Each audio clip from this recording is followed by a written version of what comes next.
20 August 2024 మంగళవారం ఈరోజు ప్రయాణిక వార్షులను పరిశీలిస్తే ఉత్తర దిశ ప్రయాణం చేయకూడదు.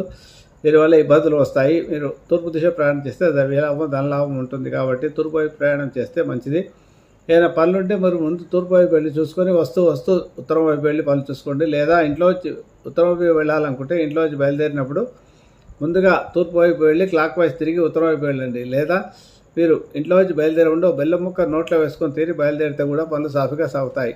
ఇవి రోజువారీ ప్రయాణాలకు వర్తించదు. ఓన్లీ ఒక రోజు రాత్రి ఎదురు చేయాల్సిన వాటికి మాత్రమే వర్తిస్తుంది. ఈరోజు మంగళవారం కాబట్టి ధరణి గర్భ సంబుద్ధం విద్యుత్గా సమగ్రహం కుమారం చక్షస్తం తమ మంగళ ప్రణాళిక స్తోత్రాన్ని జపం చేసుకొని కానీ సుబ్రహ్మణ్య కరాలను ఒక స్తోత్రాన్ని జపం చేసుకొని కానీ బయలుదేరితే పనులు సాఫీగా సాగుతాయి.